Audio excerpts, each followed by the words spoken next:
नमस्कार भक्तांनो, जय बाळूमामा. श्री संत सद्गुरू बाळूमामाच्या नावानं चांग भलं. आपले चांगले कर्म, चांगले विचार जर मनात असतील तर मंदिरात नाही गेलात तर चालतं, पण मनात पाप ठेवून काम करू नका. कोणालाही न दुखवता जगणे याच्या इतकं अतिसुंदर कर्म जगात दुसरे कोणतेच नाही. आणि ज्याला हे कळाले त्याला वेगळे पुण्य कमवायची गरज राहत नाही. कामासाठी वेळ द्या, कारण ती यशाची किंमत आहे. विचार करण्यासाठी वेळ द्या, कारण ती शक्तीचे उगमस्थान आहे. खेळण्यासाठी वेळ द्या, कारण ते तारुण्याचे गुपित आहे. वाचण्यासाठी वेळ द्या, कारण ते ज्ञानाचा पाया आहे. स्वतःसाठी वेळ द्या, कारण आपण आहोत तर जग आहे.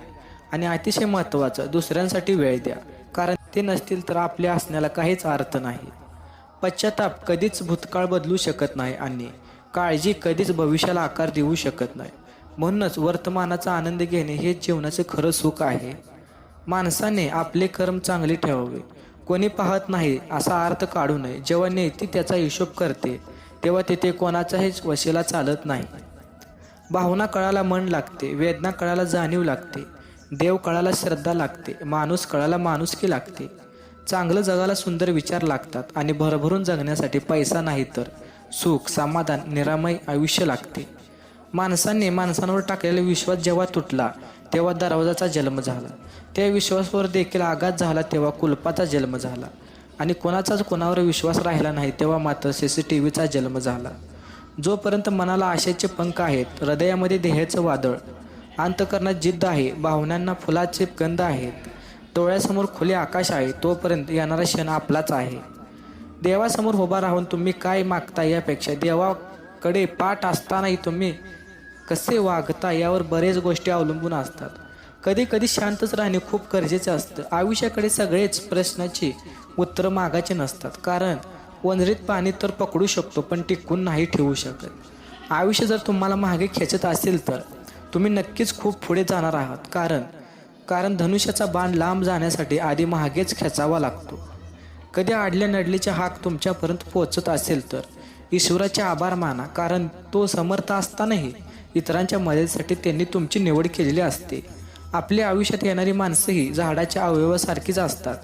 काही फांद्यासारखी जास्त जोर दिला की तुटणारी, काही पानासारखी अर्ध्यावर साठ सोडणारी, काही काट्यासारखी सोबत असून टोचत राहणारी आणि काही मुळ्यांसारखी न दिसतानाही सुरुवातीपासून शेवटपर्यंत साथ देणारी. माणूस मनापर्यंत पोचला तरच नाती निर्माण होते, नाहीतर ती फक्त ओळखच ठरते. असं जगा की आपली उपस्थिती कोणाला जाणवली नाही तरी चालेल. जगामध्ये खरे बोलणाऱ्या माणसांना जास्तीत जास्त अडचणींना सामोरे जावे लागते. जिथे तुमची हिंमत संपते तिथून तुमची पराभवाची सुरुवात होते. आयुष्यात फक्त दोनच गोष्टीमुळे तुम्ही ओळखला जाऊ शकता. एक म्हणजे तुमच्याकडे काही नसताना तुम्ही दाखवलेला संयमाने, दुसरं म्हणजे तुमच्याकडे सर्व काही असताना तुमच्याकडे असलेली नम्रता. संयम हेच जीवनातील खरी परीक्षा आहे. जेवढा वेळ तुम्ही संयम ठेवून काम करा तेवढेच यश ही मोठेच असते.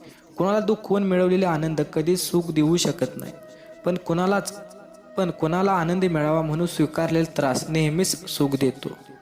सुंदर आयुष्य सहजच घडत नसतं, तर ती जाणीवपूर्वी घडावे लागतं.